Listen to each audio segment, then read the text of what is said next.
Now that was a time when you would have the ministers at IGOC, they would finish ministering, we would sell the CDs and the books, and Dennis and I, we would lay out the table thinking, you know, we've done quite a good job. Carl would come. He would move everything off. Then he would start creating these structures. You see like a circle here, a triangle here. It was like he was building like the Olympic Stadium, you know, just in front of us. And we thought, gosh, this guy, he's creative, but he's specific in what he does.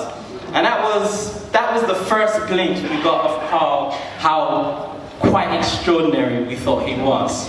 I mean, because all of us do the ordinary stuff, but Carl goes beyond. I mean, an example is that, I guess Dennis said. Another example is how organized it was. Stuff like even the holiday, Chidi and Dennis, Barbados. I got married this year, by the way. We thank God. The struggle is over. I saw the first side of Carl, how organized it was, and you know how, I mean, he didn't spend time in doing things, he was just on the ball. And this sort of leads us to sort of another aspect of Carl, which is a people's person. And I'm sure we all know, I mean, that's what we all hear, really. He was excellent in team building. Those in Tottenham Hale Station, I'm sure, already know the kind of person Carl was, you know, very joyful. I mean, yeah, I'd say one of the things about Carl is that he really builds rapport with people. You wouldn't see Carl with only black people, you'd see him with a white person, you'd see him with a Chinese man, an Asian man, old, young.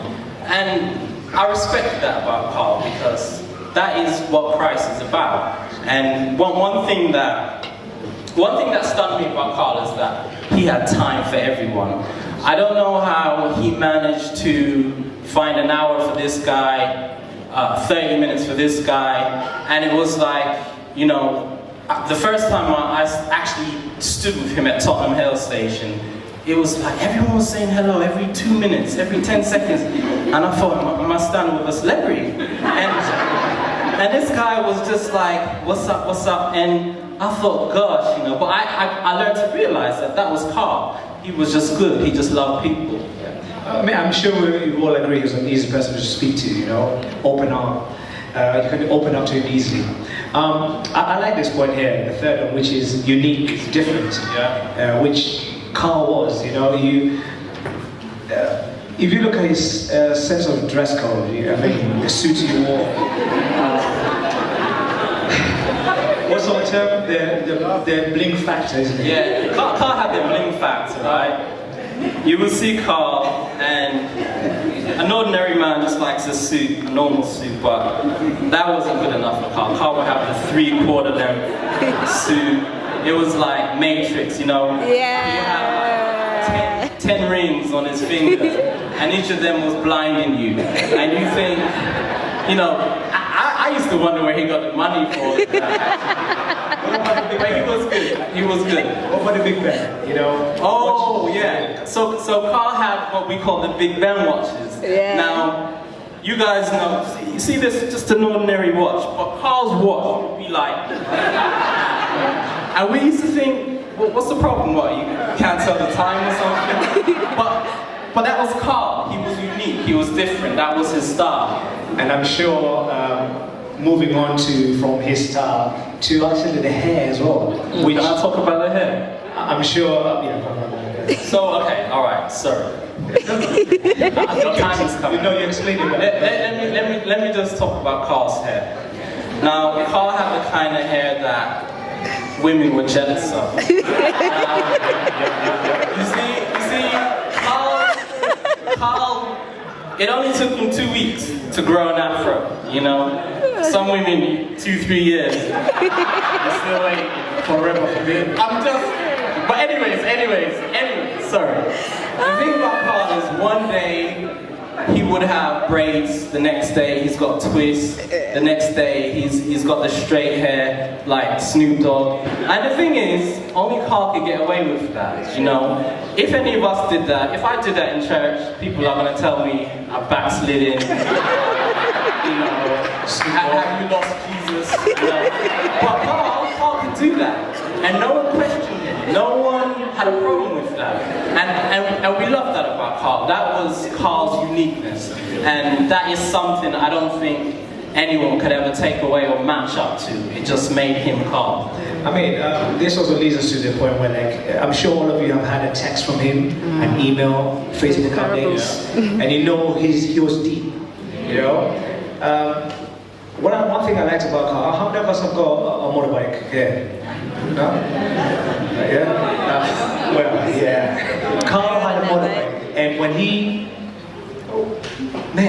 done everything properly. From the holidays to motorcycles, basically he played a part. F1 cars, you name it. Do you know what I mean?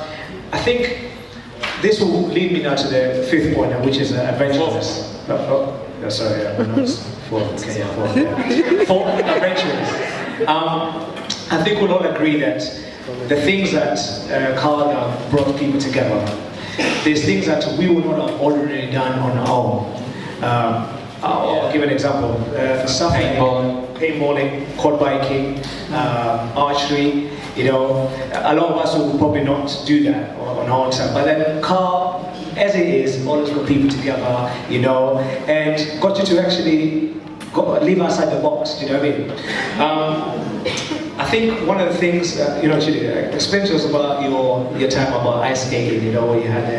So Carl, he was different in the sense that when he would take us, when he would bring people together, he would do different things like we did 70s roller skating, you know, the big afros, you know, we did ice skating, we did quad bike and archery, and I know at least for a lot of church folk, if not for Carl, they would have only ever visited church.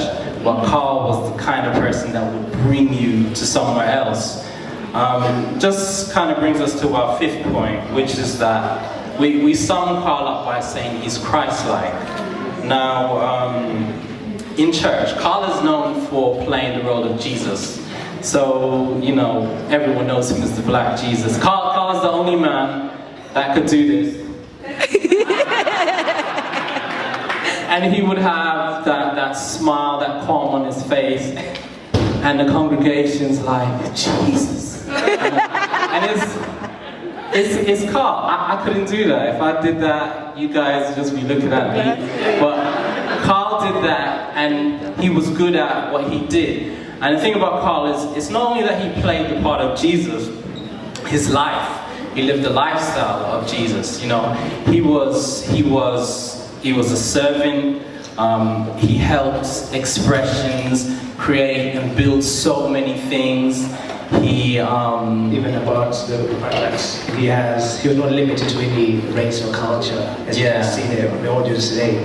I mean, he was someone who was deep, you know, in every single conversation, from a text to everything. You know, it's what he done to welcome people. You know, he brought togetherness. You know, what about his Facebook conversations? Carl was so deep that he can't send you a normal text. It's got a little smiley face, inside a quote, inside a comma, inside a bracket. Yeah. And you're thinking, you know, you could, bro, you only needed two letters, but Carl, you know, but he was encouraging and so sorry. You know, I just want to remember. Let me finish. So excited. One second. So sorry. Just give me 1 second. I don't want to forget this. Carl as well, right? He would post the message on Facebook, and he didn't really know what it meant sometimes. You would believe that it was a godly message because he was a godly man. But sometimes he would send something to your phone, and then there's a scripture there. And the deep things of God, thus saith the Lord, comma / bracket. But that's Carl, and that's what we loved about him. You know, that's exactly what I want to say, what Evangeline is saying. Amen. That when you read something, you have to sort of decipher the thing. You know what I mean? This was too deep. But as we say, the aspect of Carl where he was multi-talented. I just like the fact that he actually created a lot of those prompts of expressions, do you know what I mean? Out of the blue, just as Jesus was a carpenter, Carl was too, do you know what I mean? And I think, let's... One last point before we conclude. I got here that Carl was a secret giver. Now, one of the things I did recently was did a lot of tribute videos about Carl, you know, just people telling me, you know, what they thought of Carl. And what I discovered is that Carl actually, he gave a lot of things to people, and he didn't boast about it, you know. This one, I mean, you know, I learned a story of how he drove all the way up to Scotland to give someone a gift.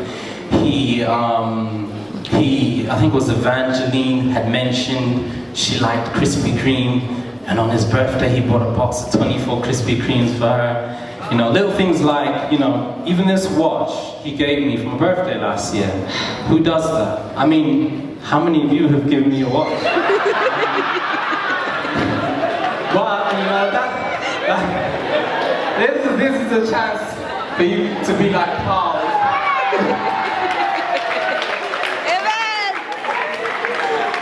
Don't miss your moment. Preach it, brother. Preach it.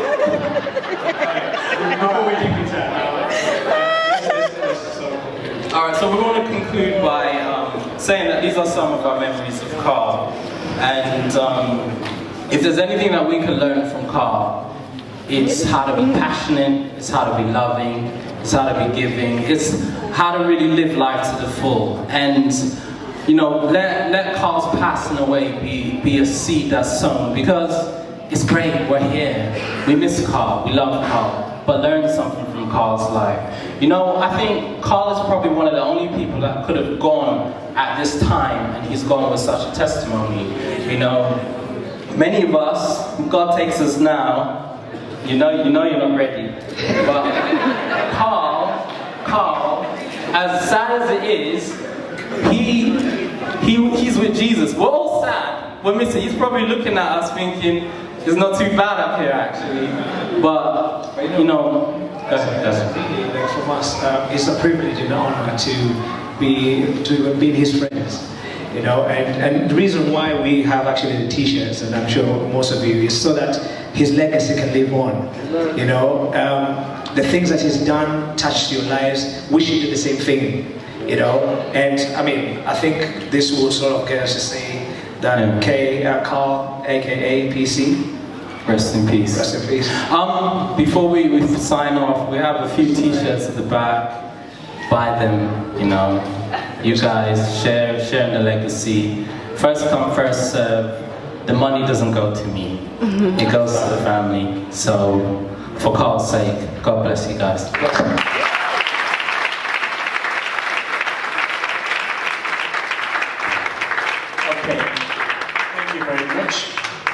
I know we really